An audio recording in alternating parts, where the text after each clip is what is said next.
Mr. Brock, and then followed by Ms. Latanzio, and then, as usual, Mr. Fortin for 6 minutes. So, Larry, over to you. Thank you, Chair, and thank you to all witnesses for your attendance and participation.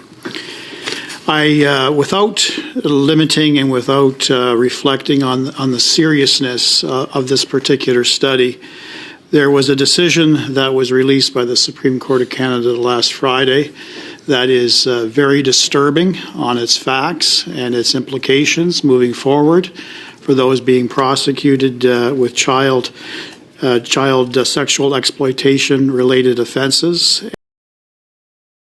And for that reason, I am asking for the indulgence of the witnesses while I intend on moving a motion. Mr. Chair, this motion was put on notice this past Monday, November the 3rd, 2025, in both official languages. I wish to read the motion into the record at this time.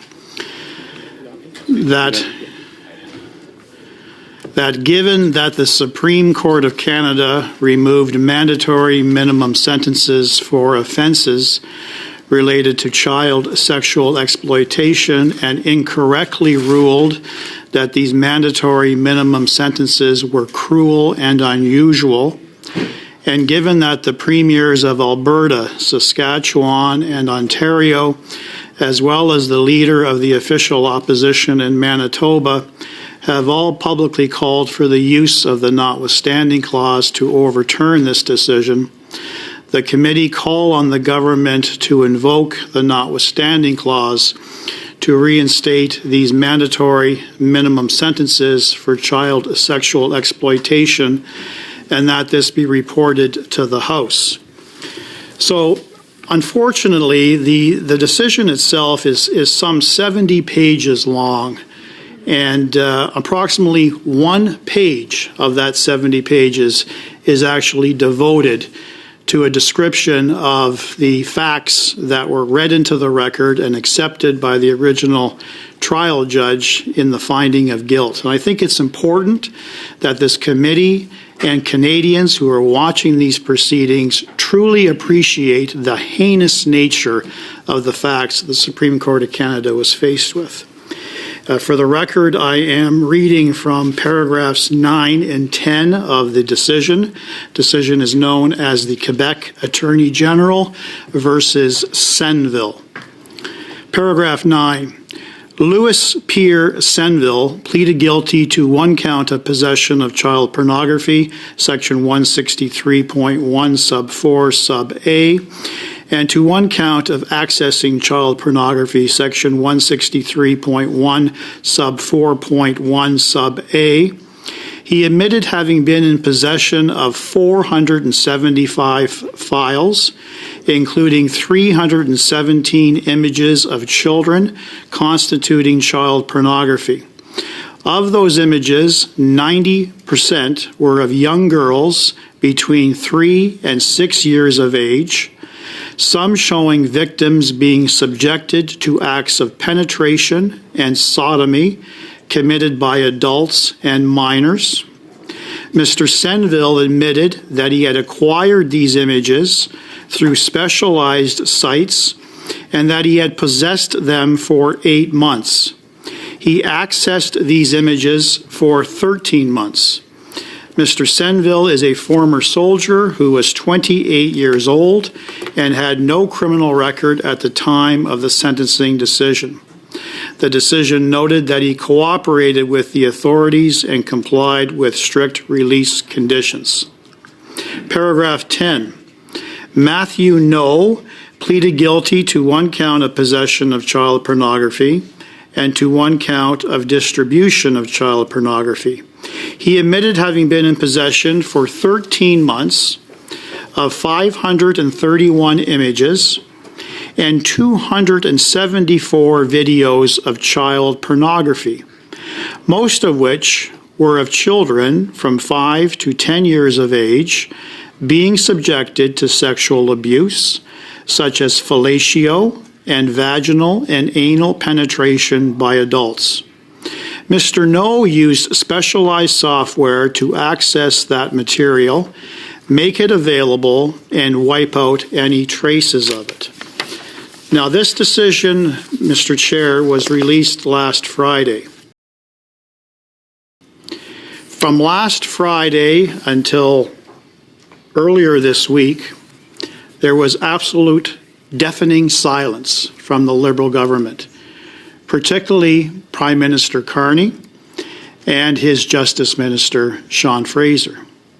In fact, Mr. Carney, Prime Minister Mr. Carney, was very active on his social media over the weekend, including last Friday, highlighting all the photo ops of he in Asia on his trip, and not one mention of a decision that has rocked this nation. Justice Fraser, absolutely nothing until confronted in the House by opposition members asking for his immediate use of the notwithstanding clause. Now, we've heard, as I've indicated through the nature of the motion, how various premiers and other leaders have reacted. Now, to be fair to Sean Fraser's office, there was a spokesperson who did utter a statement on Friday denouncing child abuse and exploitation generally. The statement remained non-committal on whether the federal government intended to challenge the ruling.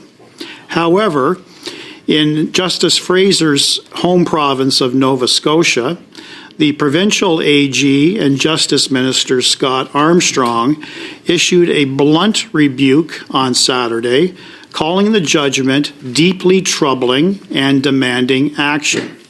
He stated, "Nova Scotians should be able to expect that sentences for those who commit horrible crimes will protect the public and not leave victims feeling more vulnerable," Armstrong said in an official government statement released on Saturday.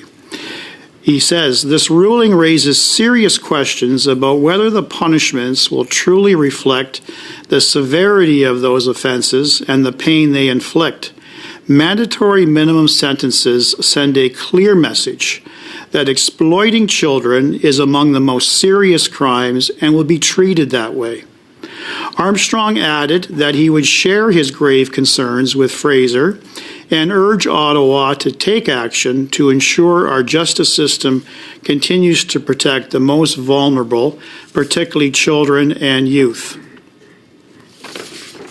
Alberta Premier Daniel Smith, Ontario Premier Doug Ford, and federal Conservative leader Pierre Poilievre each condemned the decision in separate posts on X.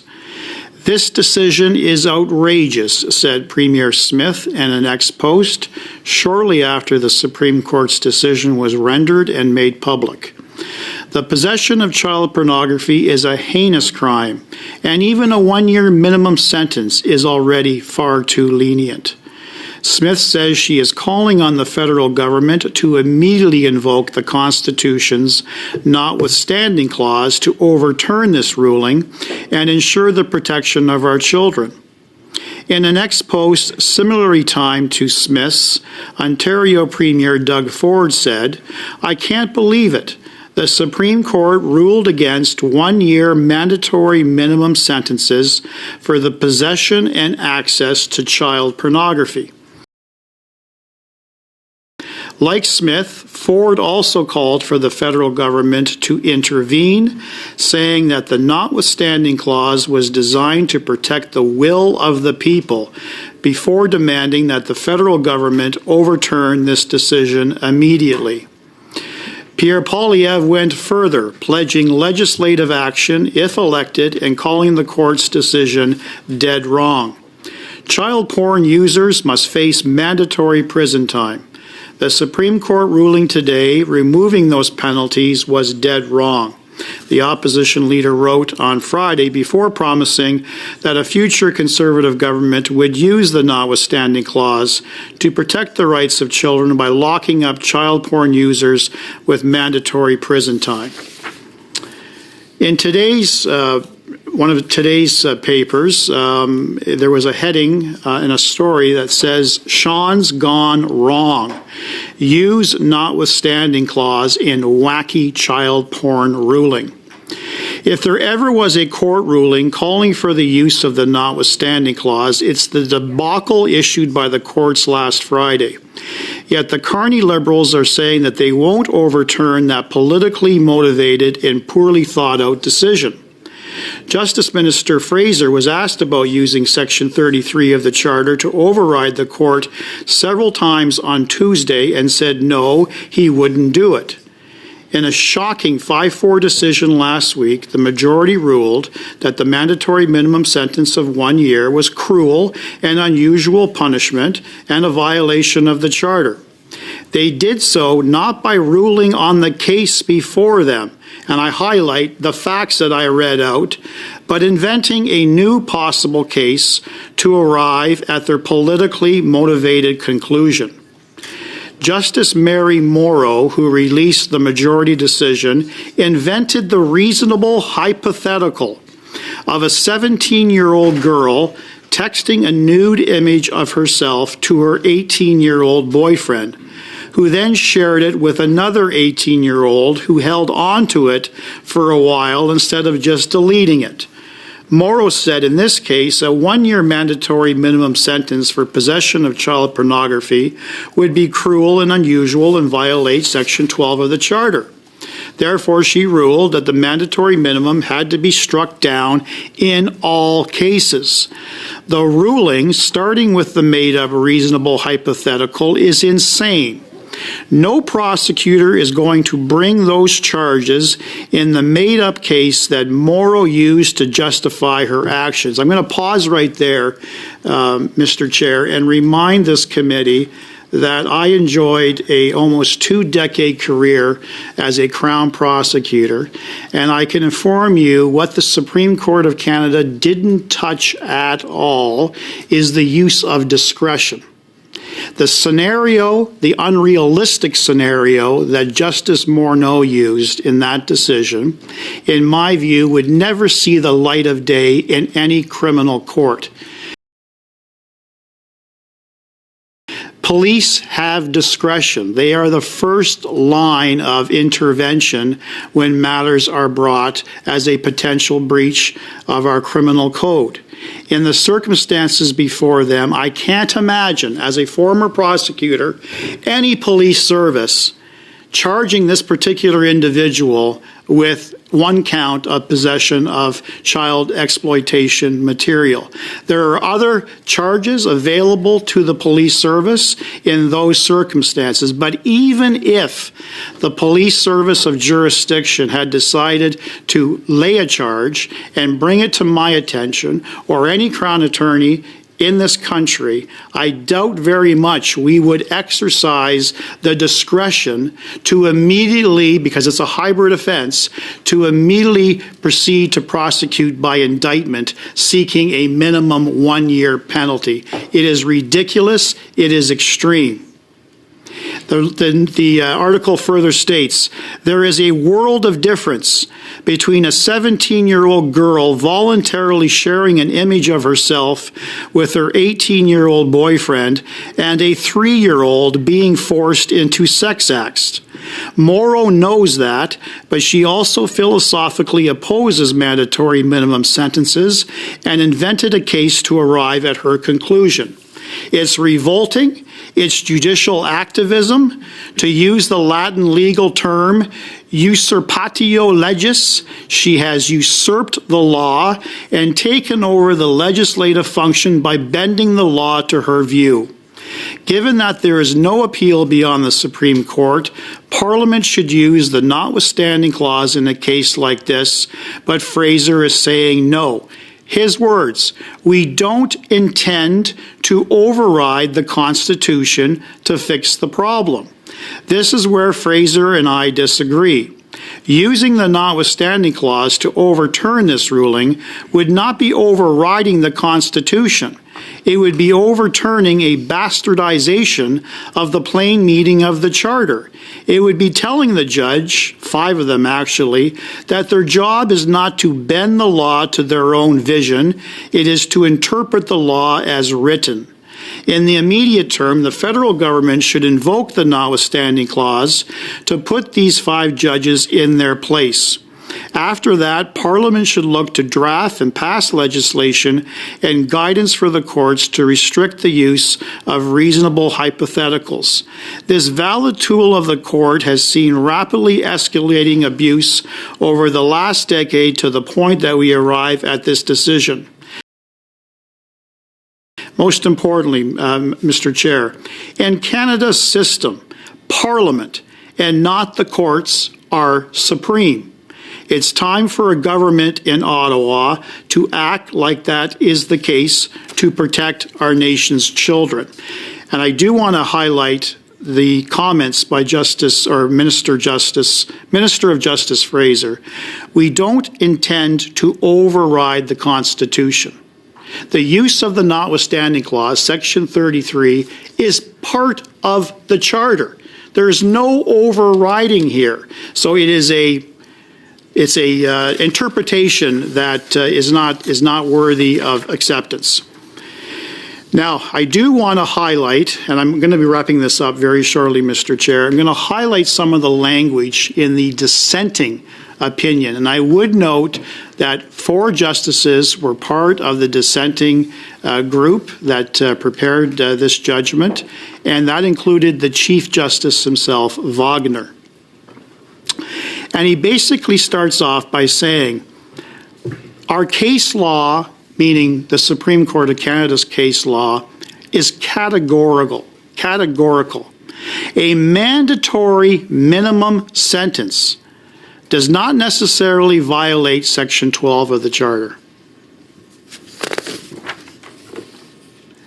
They say it as follows: the appeal should be allowed. It has not been shown that the minimum sentences provided for in Section 163.1 sub 4 and 4.1 of the Code constitute cruel and unusual punishment within the meaning of Section 12. The impunged provisions are constitutionally valid and operative.